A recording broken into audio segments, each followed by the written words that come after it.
अस्सलाम वालेकुम जनाब, सब खैरियत से हैं, ठीक हैं। और अगर ठीक हैं तो अल्लाह का शुक्र है, बहुत अच्छी बात है। अच्छा, इस वक्त पाकिस्तान और इंडिया के दरमियान जो सरहदी तनाज़ा जुनसना चल रहा है, ये बात शुरू हुई एक ड्रामे से, एक फ्लॉप ड्रामे से। और ड्रामा क्या था कि मोदी सरकार को एक बहाना चाहिए था जिससे वो पानी रोक लें पाकिस्तान के हिस्से का, और बताएं कि पाकिस्तान एक दहशतगर्द मुल्क है। और ये वो उस तरह का दहशतगर्द मुल्क है जिसके अंदर हम हमेशा से दहशत गर्दियाँ करवाते रहे हैं। मुख्तलिफ जो कंट्रीज़ हैं उनके अपने मफादात हैं जिसकी वजह से वो पाकिस्तान के अंदर मुसलसल दहशत गर्दियाँ करवाते हैं।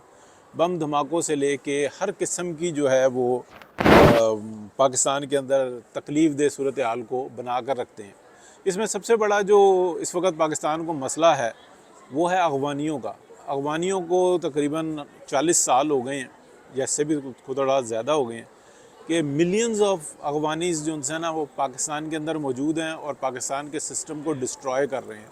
और वो बड़े शौक़ के साथ जो उनसे ना इस काम को करते हैं, और इसमें समझते हैं कि शायद हमें आखिरत में भी इसका जो उनसे ना अजर मिलेगा कि हमने पाकिस्तान को नुकसान पहुँचाया। पाकिस्तान के में रह के पाकिस्तान का घर इंजॉय करके, और ऐसी तकलीफ़ देते हैं कि जिससे बहुत ही ज़्यादा प्रॉब्लम्स जो उनकी ना वो क्रिएट हो जाती हैं।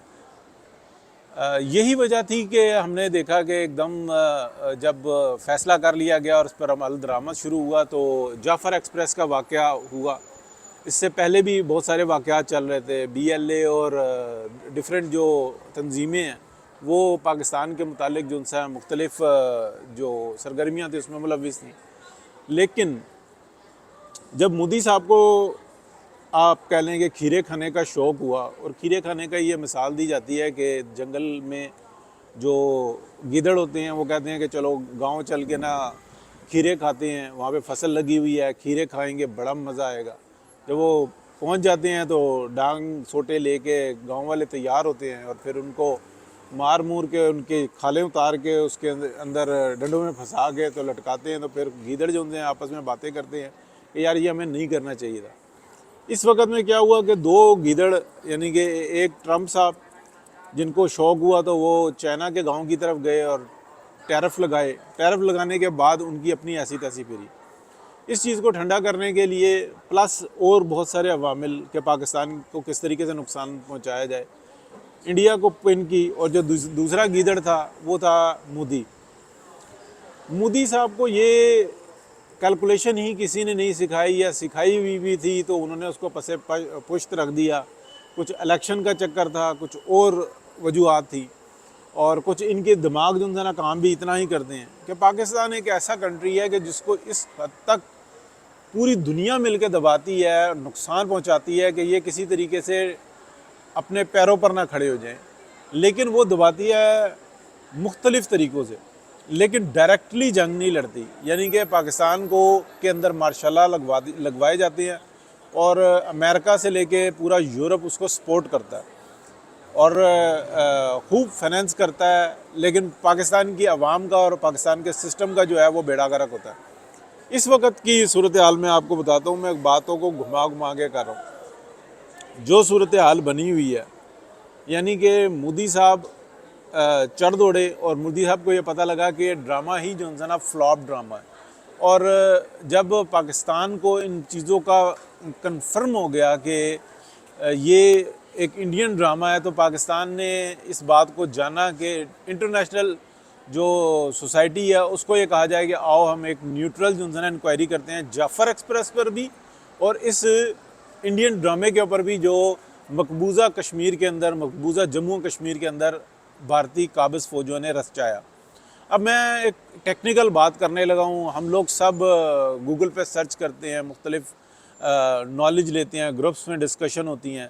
तो ये जो सिक्योरिटी के मामलात होते हैं, ये कोई न्यूक्लियर साइंस नहीं है कि जिसको समझने के लिए कोई बहुत बड़े पैमाने पे कोई ऐसा काम करना पड़े कि जो बात समझ में ना आ रही हो। मैं आपको चंद एक चीज़ें बताता हूँ जो मैंने ग्रुप के डिस्कशन में सुनी, और वो तमाम एक्सपर्ट्स थे। उन्होंने ये बताया कि ये जो फॉल्स ऑपरेशन होता है ये किस तरह से होता है। जब एक ऐसा मकाम जो पाकिस्तान में हो, जो अमेरिका में हो, कनाडा में हो, यूरोप के किसी मुल्क में हो, वो इंडिया के अंदर हो, बांग्लादेश के अंदर हो, पाकिस्तान के अंदर हो, जो मिलिट्री के अंडर एरियाज़ होते हैं, तो उसके अंदर डायरेक्टली ऑर्डर्स होते हैं कि अगर आप किसी टेररिस्ट एक्टिविटी को देखें तो वो फ़ौरन आप उसके ऊपर एक्शन ले लें। और जब फॉल्स फ्लैग ऑपरेशंस होते हैं तो सबसे पहले उस कमान को जो है ना, जो मिली हुई होती है ऑर्डर्स, उसको डिफ्यूज़ किया जाता है या उसको रिवर्स किया जाता है या उसको चेंज किया जाता है।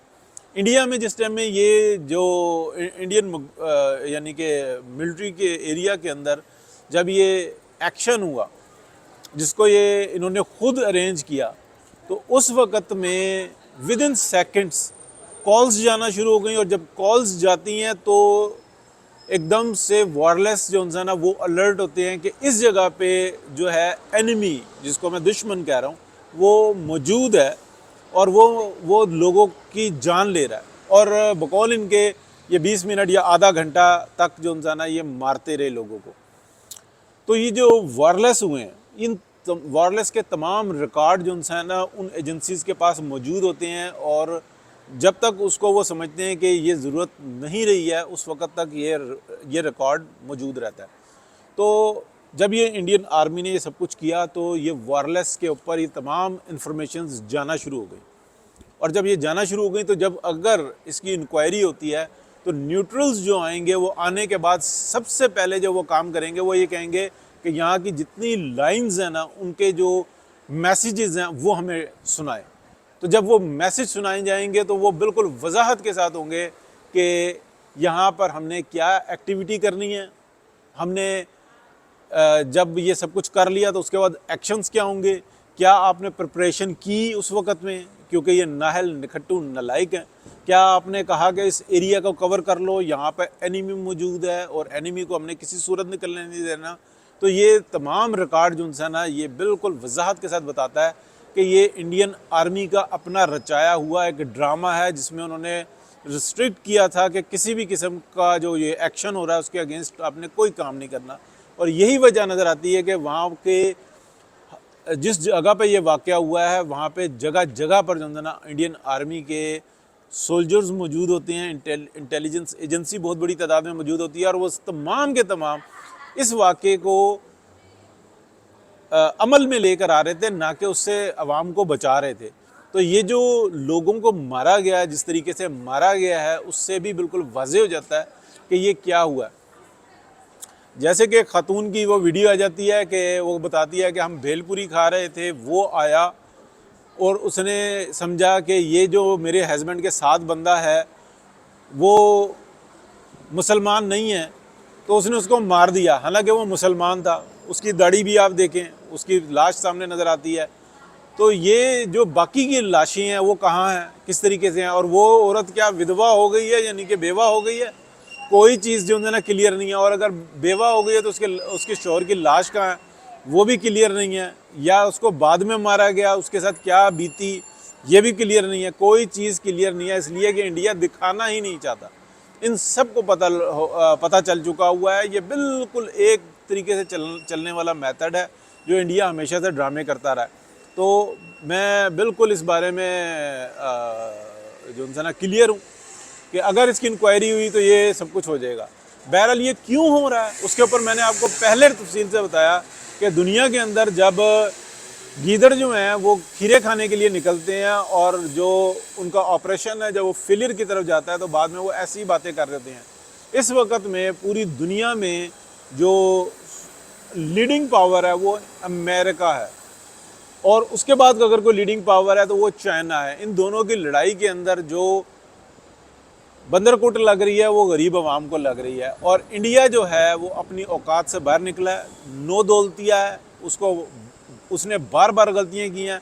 लेकिन ये गलती वो गलती है कि जो हमारी मालूमात हैं, जो डिस्कशन में आ रही हैं, जो हमें हमारे सोर्स बता रहे हैं, वो ये बता रहे हैं कि चाइनीज़ और पाकिस्तानीज़ का बिल्कुल जो है ना राब्ता है और चाइनीज़ ने बिल्कुल कहा है कि जो सूरत हाल है यहाँ पर सी पैक बनने नहीं दे रहे, यहाँ पे तरक्की और खुशहाली के राहें नहीं खोलने दे रहे और इनको बहुत जो है ना खुमार हुआ है अपने टेक्नोलॉजी के ऊपर, जो इनकी डफर टेक्नोलॉजी है, ये बहुत सारी चीज़ों के अंदर बहुत अच्छे रहे हैं, लेकिन क्या ये नौदौलतिये कुछ आगे बढ़ने चलने के काबिल हैं, तो वो चीज़ नज़र नहीं आ रही। लिहाजा जैसे ही ये एक कदम आगे बढ़ाएं, इनको तुन के रख दो।